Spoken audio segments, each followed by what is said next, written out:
এখন একটা কথা বলি, বলেন। I love you. কি করো তুমি? ভাই পড়াশোনা করি। আচ্ছা, গার্লফ্রেন্ড আছে? না ভাইয়া নাই। তার মধ্যে অনেক লয়ার, তাই তো? হ্যাঁ ভাই। ট্রুথ না ডিয়ার? Bad dare. শিওর? হ্যাঁ শিওর। ভেবে চিন্তে দেখো বন্ধু। হ্যাঁ চিন্তা করে দেখলাম আর কি। আচ্ছা, ডিএ কেন নিচ্ছ তুমি? ভাইয়া ট্রুথ তো অনেকেই দেয়, আমি এখন ডিয়ার দিয়ে দেখি। আমি আবার এই কঠিন জিনিস সহজ করতে ভালো লাগে। আচ্ছা ঠিক আছে, তোমাকে একটা সহজ দেওয়া দিচ্ছি। আচ্ছা, পারলে তুমি একটা মেয়ে পটিয়ে দেখাও, যদি মেয়েটি অ্যাকসেপ্ট করে তাহলে তোমাকে 100 টাকা দিব। তুমি পারবে? হ্যাঁ ভাই, অবশ্যই চেষ্টা করি। আচ্ছা ঠিক আছে, তাহলে দেখি, চলো। আচ্ছা।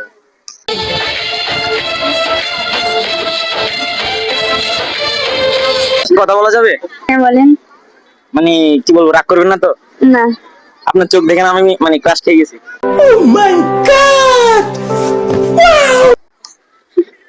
এখন একটা কথা বলি, বলেন। I love you. এটার উত্তর তো আমি দিতে পারবো না ভাইয়া। একটু চেষ্টা করে দেন না, ভালো হইতো। সম্ভব না। আচ্ছা যাক, ধন্যবাদ।